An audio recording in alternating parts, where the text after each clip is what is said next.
हमारा घर, परिवार, कुटुंब, जो भी हमारे योग से एक घर में आकर के एकत्रित हुए। वैसे तो सब लोग अलग अलग गति से आते हैं, कोई एक ही गति से नहीं आता है। सबका आने का रास्ता अलग अलग और जाने का रास्ता भी अलग अलग। ऐसा नहीं कि एक नर्क में गया तो सभी नर्क में जाएंगे। ऐसा नहीं कि कोई स्वर्ग में गया तो सारे के सारे घर के परिवार के सब स्वर्ग में चले जाएंगे। सबके अपने अपने पूर्व भव के कर्म, कर्म के हिसाब से पर्याय, पर्याय के हिसाब से संस्कार, ये सारे के सारे मिलते हैं। हम 4 दिन के निवासी, जैसे पेड़ के ऊपर अनेक दिशाओं से आकर के पक्षी आकर के बैठ जाते हैं, रात भर बिताई, साथ रहे, सवेरा हुआ तो सब लोग अपनी अपनी दिशा में चले जाते, कोई किसी के साथ नहीं जाता। उसी प्रकार हम लोग हैं, अनेक अनेक दिशाओं से आकर के एक घर में इकट्ठे होंगे परिवार रूप में, और जब मरेंगे तो सब लोग अनेक अनेक अपने अपनी दिशा में सब चले जाएंगे। कोई किसी का साथ नहीं है, कोई किसी का साथ नहीं देता, कोई किसी का साथी नहीं।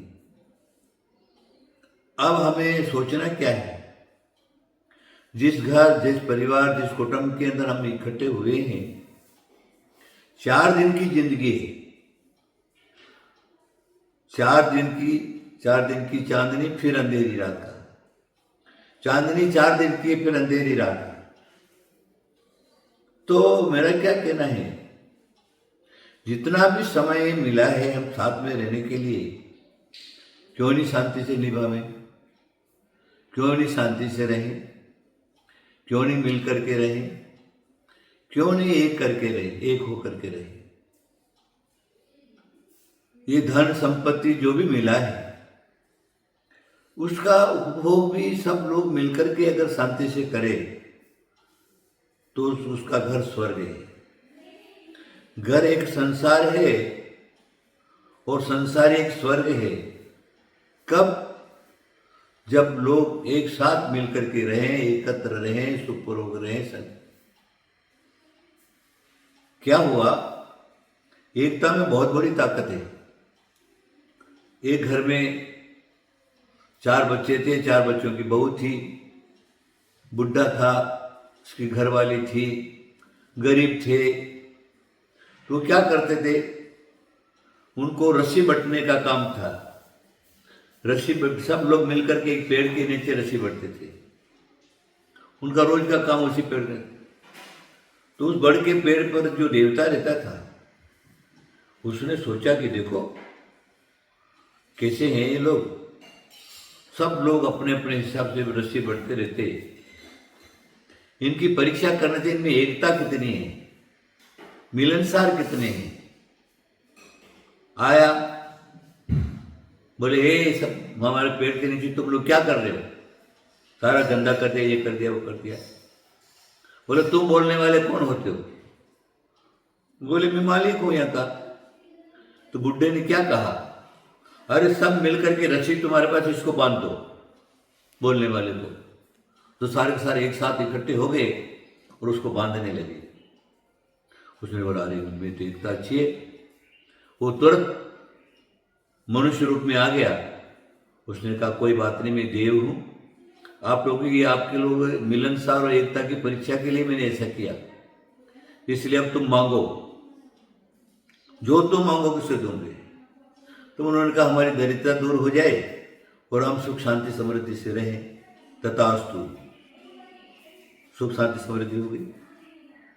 अब उन्होंने क्या किया, करा, एक बाजू वाला जो घर था ना, उसके भी 4 बेटे और 4 बहू वगैरह सारे सारे थे।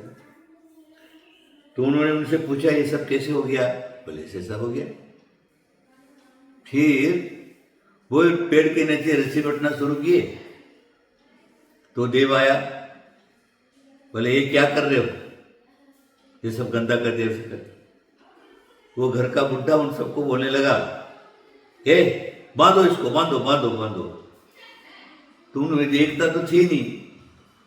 तो बड़ा बेटा बोलने लगा छोटे बेटे को, छोटा बेटे वाला बहू को, उसको बोलने बोलो तू बांध तू बांध तू बांध तू बांध तू बांध। वो आपस में ही तू बांध करने लगे। तब वो देव बोला अरे तो तुम मेरे को क्या बांधोगे? पहले तुम तो बंद करके रहो, है ना? तुम बंद करके रहोगे तो तुम्हारा कल्याण होगा, बिना दिए ही चला।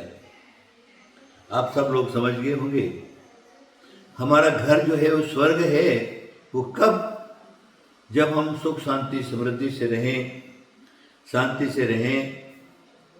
जो हमें मिल गया ईश्वर की दया से, उसी में ही संतोष धारण करके और अपना जीवन बिताएं। तो स्वर्ग में तो कभी स्वर्ग किसी ने देखा, वैसे स्वर्ग तो है, लेकिन स्वर्ग किसी ने देखा, ऐसा भी लोगों को बोलते हुए नजर आए। तो ये स्वर्ग तुम्हारा घर ही तुम्हारा स्वर्ग है। जिस घर में सुख शांति समृद्धि है, एकता है और एक आवाज में सारे के सारे लोग चलते हैं, किंतु परंतु वाइवाट किसी प्रकार का नहीं है, किसी प्रकार की तृष्णा नहीं है, किसी प्रकार की ईर्ष्या नहीं है, किसी प्रकार के झगड़े नहीं है, और सुख शांति समृद्धि से अपना जीवन बिताते, उसी का घर स्वर्ग है। आप अपने घर को स्वर्ग बनाइए, एकता में रहिए, सुख शांति समृद्धि पूर्वक रहिए। आप सब लोग समझ गए होंगे। शांति तो है तो उसी में है, बाकी कोई शांति का रास्ता नहीं। आशीर्वाद आशीर्वाद आशीर्वाद।